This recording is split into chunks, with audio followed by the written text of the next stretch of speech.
Good morning, and thank you for joining me on the Path to Liberty. It's Wednesday, December 23rd, 2020. And first of all, Merry Christmas. Whether you're going to be with family, friends, or going solo, I hope you have a happy and healthy holiday week ahead. But today, or this week, really, this is an important week in history, and I'm not talking about the nastiness that happened in 1913 today, but on Christmas Eve, 1798.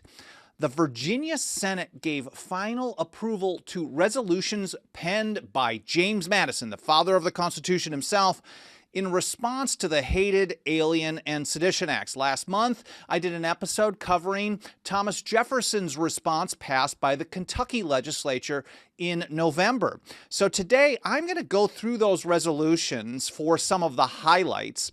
But I'm also going to go back in time 10 years earlier to James Madison's advice on how to defeat federal programs without relying on the federal government to limit its own power.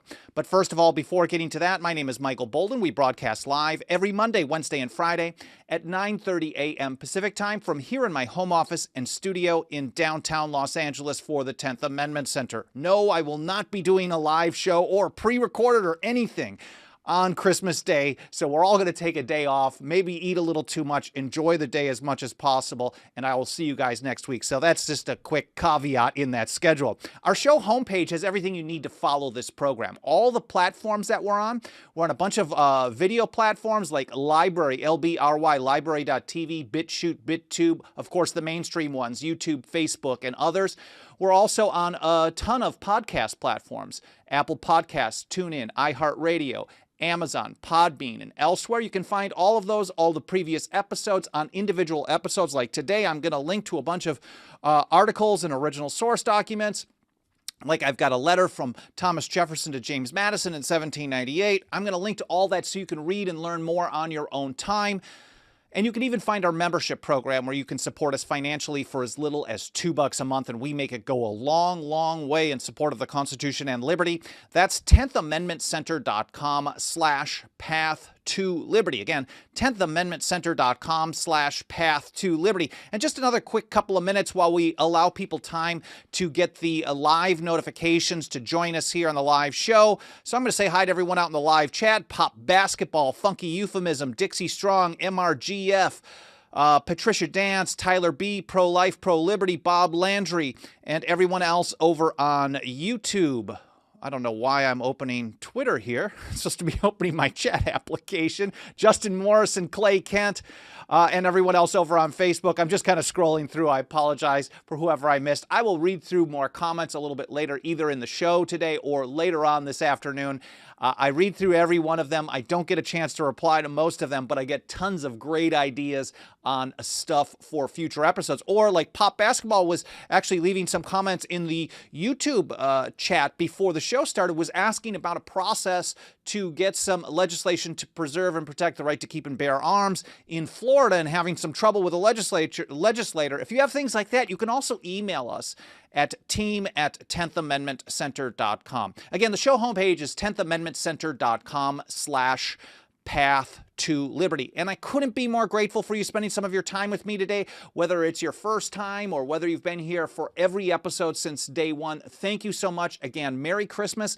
Let's get right to this. And I want to start with an article that I wrote back in 2016. I think it's pretty timeless. It may not be the most awesome writing. That's not really my forte, but I do my best to put this out there and share the wisdom of the founders.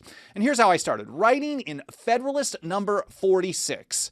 This is in early 1788, James Madison provided a 4-step strategy to bring down federal programs, whether they're merely unpopular or unconstitutional. Madison specifically told us that this strategy could be applied to, and you'll hear this in a moment, to warrantable constitutional measures that are just bad policy, or measures that go beyond the Constitution, that are undelegated, that are usurpations of power. And I'm just going to read through Madison's language here. I think it's good to actually just go through this rather than highlight the pieces. But this is a main paragraph in Federalist 46. He says, should an unwarrantable measure of the federal government be unpopular in particular states, which would seldom fail to be the case, or even a warrantable measure be so, which may sometimes be the case, the means of opposition to it are powerful and at hand. And again, just a summary of that, he's basically saying, like, look, we expect unconstitutional exercises of power to happen. First of all, he expects them to happen. This is what government does. And when they happen, if they are unwarrantable, if they're not delegated to the federal government in the Constitution, at least at the time in the late 18th century, he expected the people to throw a fit at this. It would generally be unpopular. But there would be some times when even when they exercise powers delegated to them that they're authorized to exercise, that doesn't mean they have to do it. Just because they're authorized to do some regulation, for example, doesn't mean they have to interfere in people's freedom in the market or whatever, or maybe they just implement something poorly. So either way, the means of opposition to this are powerful and at hand. He says, the disquietude of the people, their repugnance and perhaps refusal to cooperate with officers of the Union, the frowns of the executive magistracy of the state, the embarrassment created by legislative devices, which would often be added on such occasions, would oppose in any state very serious impediments. So these are really 4 different things. I'll go through them and explain them in a moment, but 4 things that people and states can do that have nothing to do with marching on Washington, D.C., voting the bums out in Washington, D.C., demanding that Washington, D.C., or well, wherever it was at the time, demanding that the feds actually limit their own power, or taking them to federal courts in the hopes that the federal courts will limit that federal power. None of these things actually had anything to do with getting the federal government to start or stop doing anything. They were all actions taken that should be taken by individuals and states, no matter what the feds happen to do. He says, and if it was just in a single state, it would create very serious impediments. And then he says, and were the sentiments of several adjoining states happen to be in union, would present obstructions which the federal government would hardly be willing to encounter. That's a pretty juicy stuff here. I got a link to read the entire paper, Federalist 46. I've pulled it up on the screen just so you can see it here. We're going to actually, over time, we'll have all of these documents on our website here at 10th Amendment Center, so we don't always have to link out to everybody else, but there's some really good resources, of course, Liberty Fund, Avalon at Yale, and other places. We link to these source documents, but you can read Federalist 46 in its entirety as well. I will link to that in the show notes. So in short, I wrote, Madison said that when the federal government passes an unconstitutional measure, there are powerful measures to oppose it among the people and the states. He also pointed out that those same methods were available even for warrantable, that is, constitutional measures. So this same strategy can be applied, whether it's for, again, it's for federal acts that are within the bounds of the Constitution but bad policy, or outside of the Constitution, in your opinion, or in the opinion of the people of your state, unconstitutional. And they go like this. And I'll just go through each one of them again and go through a quick explanation. A disquietude of the people was the first thing. And Madison, I wrote, expected the people would throw a fit when the feds usurped power, even using the word repugnance to describe their displeasure. And that leads to the next step. Now, of course, we think that government people, and if you're like me, you think all these politicians and their proposals and their bailouts and their handouts and their surveillance and prohibitions and their wars and their printing, you think all of this is repugnant. It's disgusting. No one in charge or involved in operating the largest government in the history of the world should ever get your support.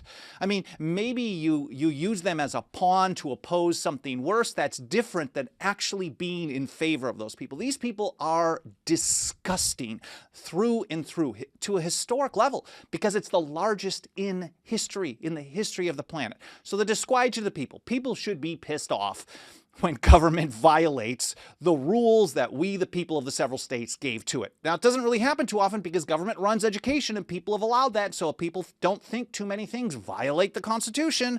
And we've heard for years from left and right, anytime we complain or talk about, complain about federal power or just talk about how things are supposed to be, they're like, well, just name one thing that they do that they shouldn't. The Supreme Court disagrees with you.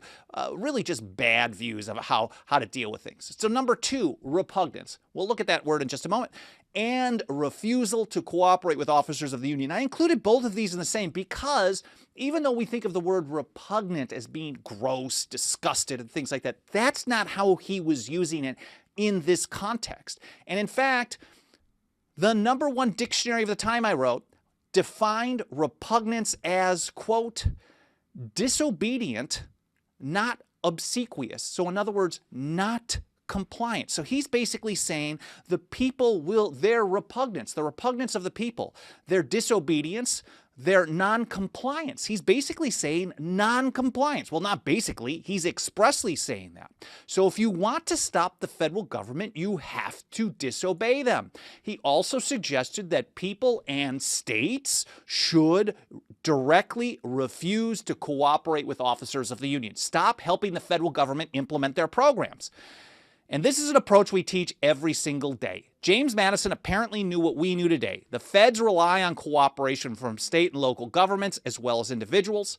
And when enough people refuse to comply, they simply can't enforce their so-called laws, regulations, or mandates. And mind you, this was Madison's advice in 1788 before the Constitution was ratified. And the Constitution at the time was creating a federal government that was so tiny I could have shoved it in a little corner in a book or something like that.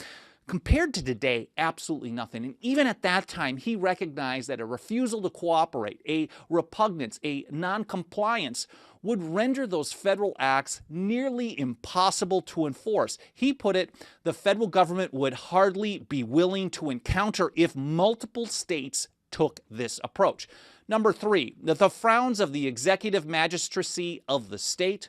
And here Madison envisions governors formally protesting federal actions. Unfortunately, when governors do this today, well, we can leverage this to some degree. It's mostly partisan. So when one team is in power in Washington, D.C., when one team is in power, then it's the opposing team's governors who tend to actually lodge the most complaints. They have the most frowns on federal power. They should be using their bully pulpit to say, you're infringing on our powers. You are doing things you shouldn't be doing.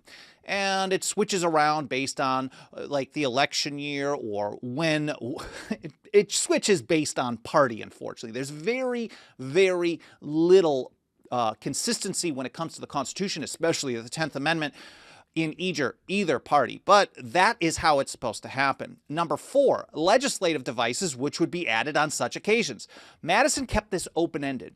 And in the years soon after, we learn how both he and Thomas Jefferson applied this step. And certainly that step is something that we're going to talk about here in just a few. But this whole idea of refusing to cooperate with officers of the Union, this has actually been, and it's pretty surprising to me, every time I look at it, I think, man, I'm a dude who literally has spent years saying, do not look to the Supreme Court to give you permission to exercise your rights. The Constitution means what the Constitution means, no matter what the Supreme Court happens to say about it.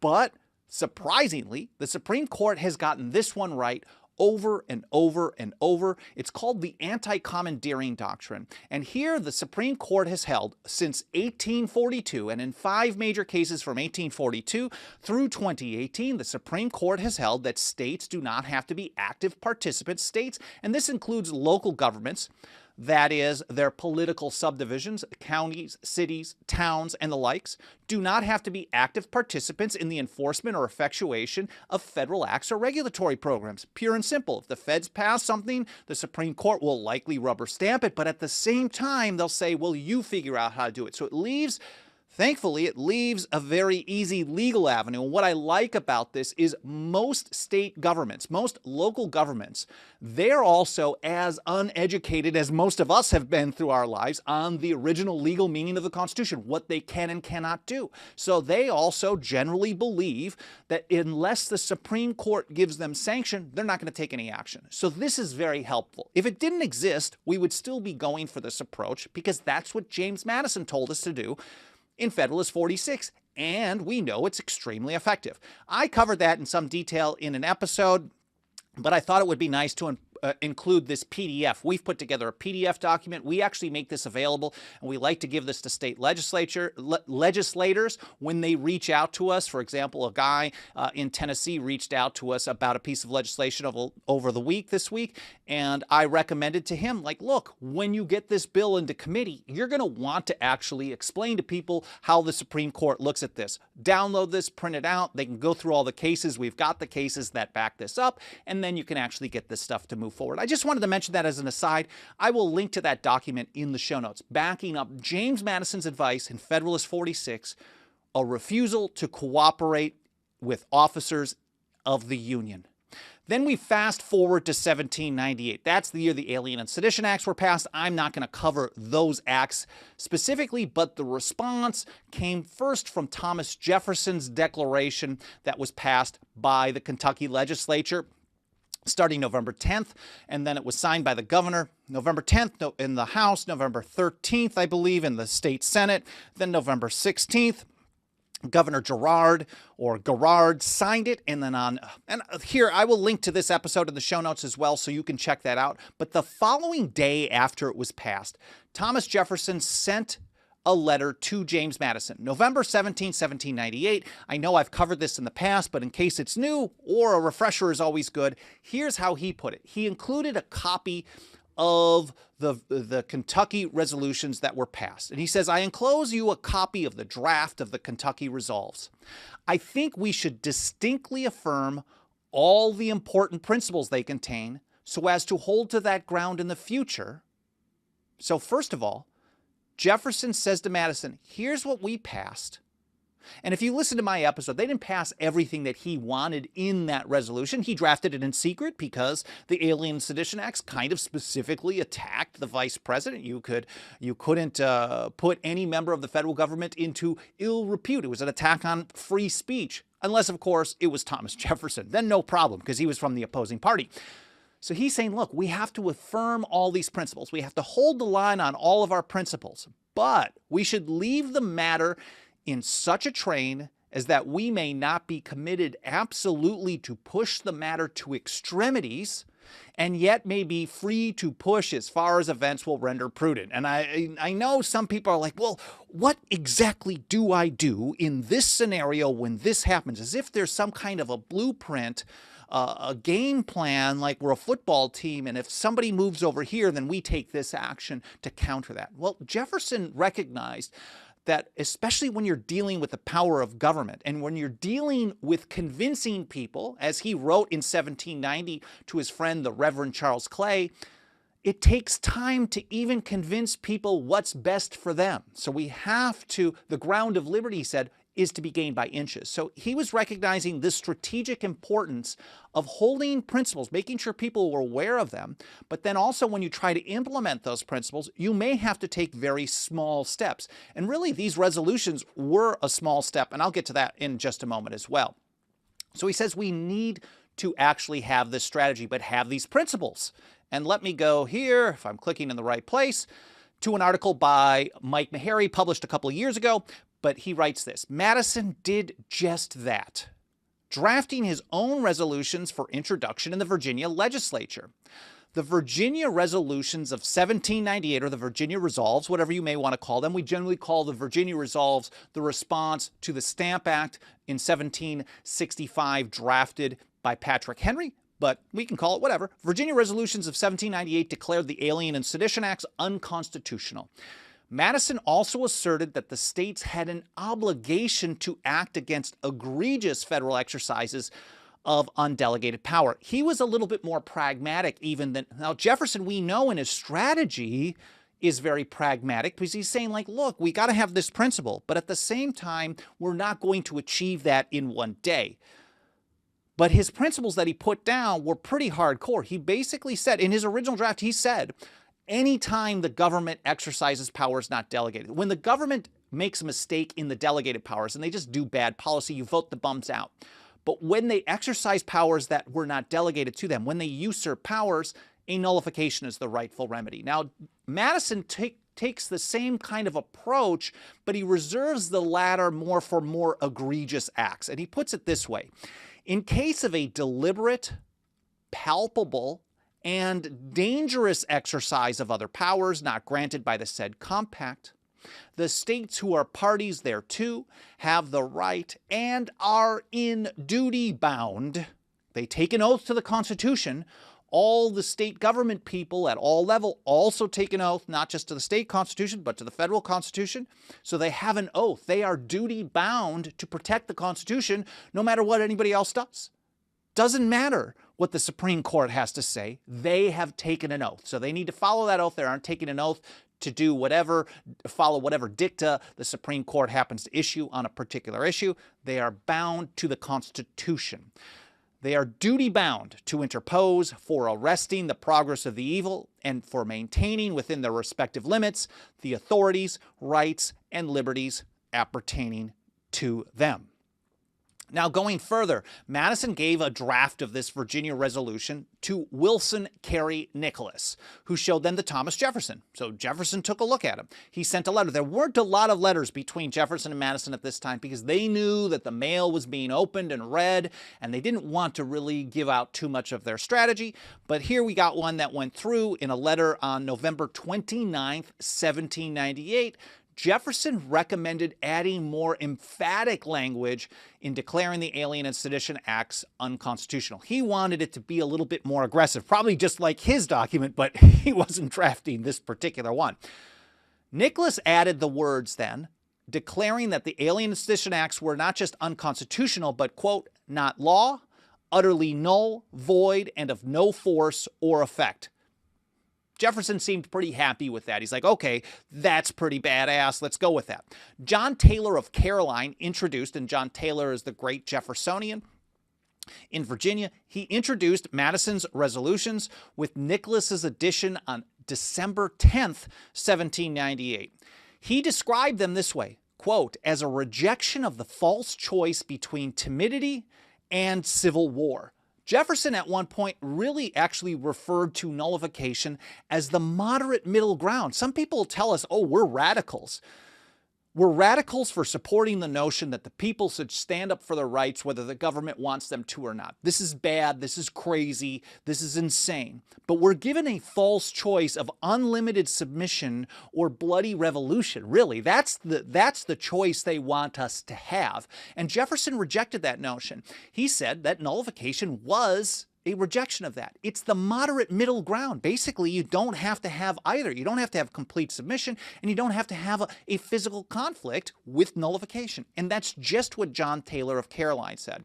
He said it's a rejection of the false choice between timidity and civil war. And I don't think we want either of those. I certainly don't.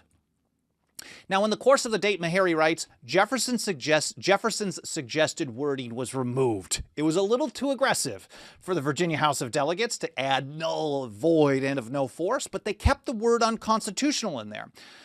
There was talk of outright revolution in Kentucky and elsewhere, so they were trying to be a little more cautious about that. They didn't want to drive to that direction, so they were actually being a little intentional about some of the language. But removing Jefferson's wording, Mike writes, did not change the substance of the resolutions. In fact, declaring a law unconstitutional, as the final copy of those Virginia resolutions did, was essentially the same as calling it null, void, and of no effect. It's just, I mean, if something's unconstitutional, it's null and void and has no effect. So they're saying we consider this unconstitutional, and that's how it is. Going further, Meharry puts it this way. The Virginia House of Delegates passed the resolution on December 21st, 1798, by a vote of 100 to 63. Now, there was some old guard in Virginia. Patrick Henry had to deal with that as well when he introduced his resolves against the Stamp Act. In fact, they actually overturned one that was passed. They rejected two of the best ones, but luckily he was able to get them printed and shared around. And now, interestingly enough, the draft that Wilson Carey Nicholas put in, where is this?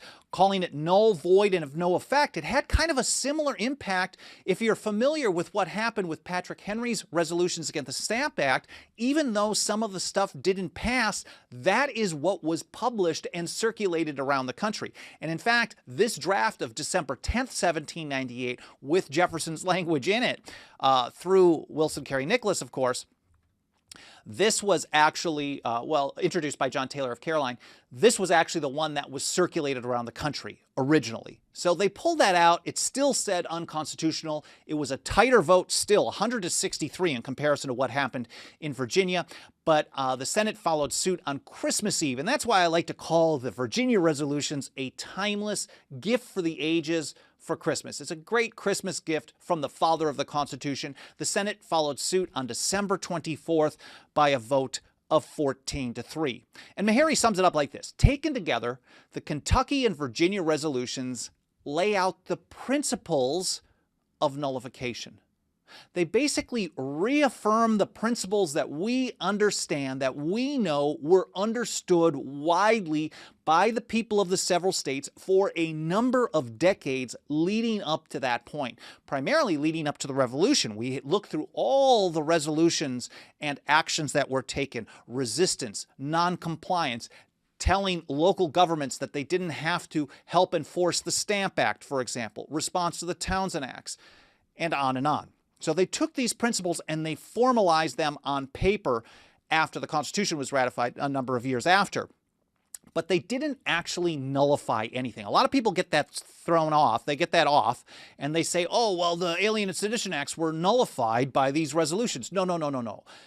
Resolutions are non-binding. They were non-binding at that time. They're a statement of principles. And that's why Jefferson is telling Madison in his letter of November 17th, we have to affirm these principles. We want to get these principles out to the general public so they understand them. And then we've got a lot of work to do. What are going to be our next step? So they made the case and set the stage for further action, Mike writes. He says, correspondence between Jefferson and Madison. We have correspondence back and forth, even though there wasn't a ton. In the following year, throughout 1798, it indicates they didn't plan to stop with the resolutions.